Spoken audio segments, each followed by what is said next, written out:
What's happening, boys and girls? Today we're going to be looking at this Club3D DisplayPort 1.4 to 4K 120Hz HDMI 2.1 active adapter.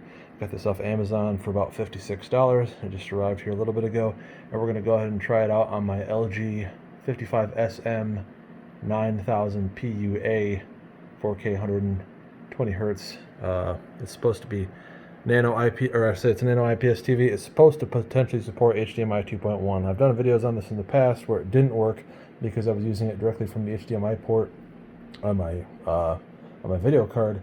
And currently, until the RTX 3000 series and the big Navi cards, well, whatever AMD's next generation cards have come out, they don't have native 2.1 ports on the GPU, and so it didn't work.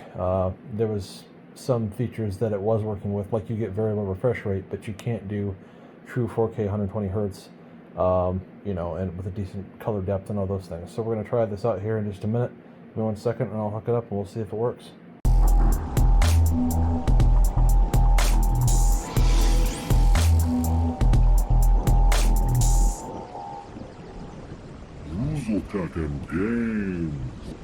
If you haven't already done so, please click the like button, subscribe to the channel, and leave a comment below. Thanks. Alright, so I've got everything out of the box. There wasn't too much in it, just basically your adapter cable, which again on this end is HDMI. So I'll focus a little bit.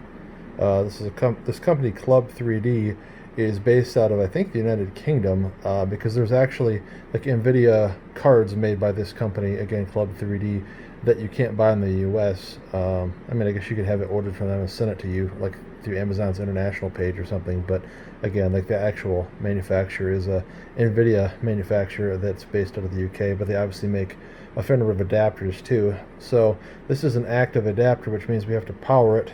Although I guess like a lot of the adapters that we've seen that have come out that initially like they have to be powered by a USB power source, and later on they usually end up coming up with a version that doesn't require you know, like it doesn't have to be plugged in, it'll just work, plug directly into the GPU and then the other end of to the monitor or whatever. But this one, like I say, has a USB-C port where you have to power it, and it comes with a cable that you plug one end into your motherboard or whatever your power source, and the other end into the adapter to power it.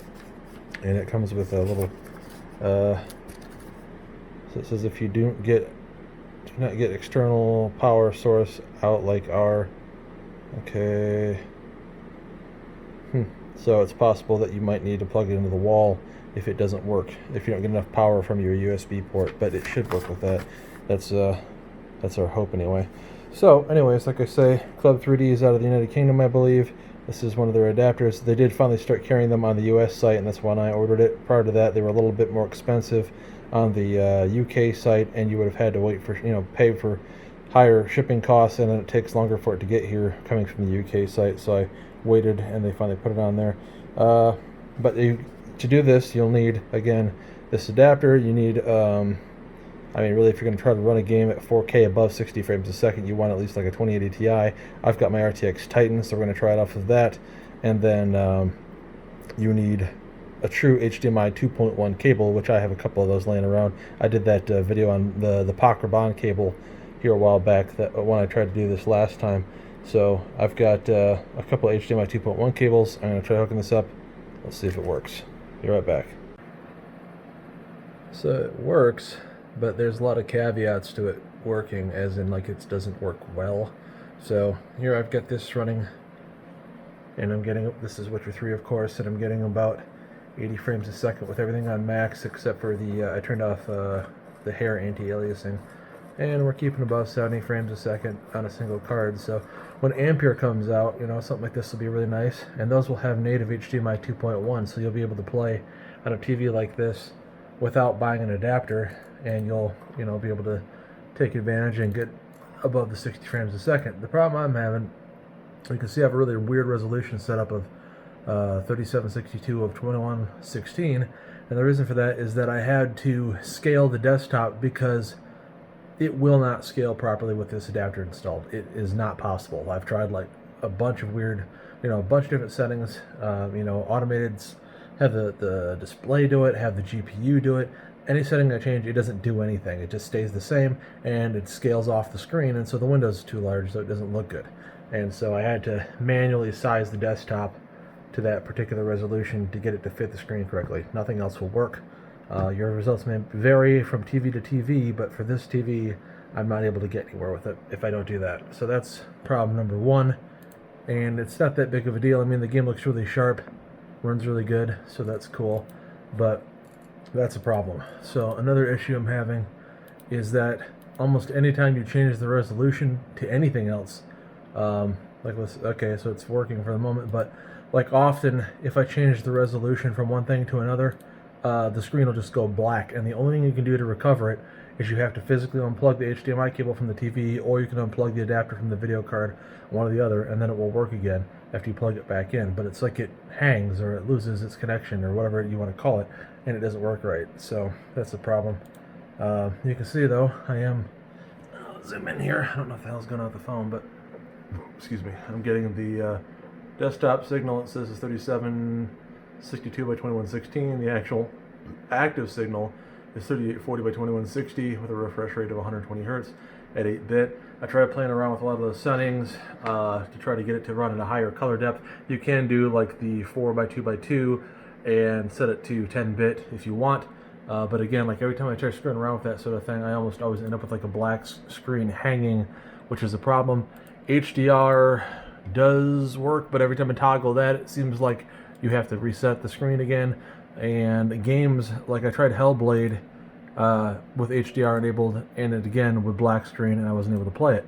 So kind of works, kind of does not work, I guess is the best way I can put it for you guys. I tried fooling around with it on, I have two different HDMI 2.1 cables. I can't remember the brand name of the one, but the one that's working is the one I bought from that company called HDMI. So if you check my channel, I'll try to remember to put a link in the description section to that particular cable if you decide you want to go the route of getting this. I, at this point, would recommend you just wait and get an Ampere card. I don't think it's worth the $56 to have the headaches of it constantly black screening, not being able to set a true 4K because you have to screw with the scaling. And then, like I say, it seems like that other HDMI cable I had, even though it's supposed to be a 2.1 cable, it didn't work. I kept getting those. I almost thought that the thing didn't work. I thought the adapter was bad. I went and had to dig out the different cable out of the box, and now that I've got the HDMI cable on there, it does actually, like I say, as like you can see, it works. It just, not doing everything quite as nice as we want it to. So I would wait. I would recommend waiting for a true native HDMI 2.1. But if you can't wait, this does work. So this is again the LG NanoCell 2019 55-inch display. I'll put the model number in the description. And so if you have this TV and you've got a 2080 Ti, or you've got a 2080 Super, or you've got, in my case, the RTX Titan, any of those cards can probably push at least some games beyond 60 frames a second in 4K, and this would be a good way to take advantage of that. It's just, again, well, when I say a good way, like it's functional, but it's not super reliable, and oftentimes you get that black screen, which is BS, and it's quite annoying. I've had to get up from my chair 10-15 times just to like disconnect the cable and plug it back in just so it would work again for 5 minutes. So your results may vary, but I read a lot of the reviews on Amazon before I bought it, and a lot of them said the same thing. So it's not like I'm just having a bad luck or got a bad one. It appears to be a design flaw. Maybe they'll update the firmware for it. Maybe they won't. But for right now, those have been the results that I've had. So if you have any questions, please ask them in the comment section below. But otherwise, please leave a comment. Please leave a like on the video. Maybe subscribe to the channel. But soon enough here, I'll be doing some more videos. So please stick around. Have a great one. Bye.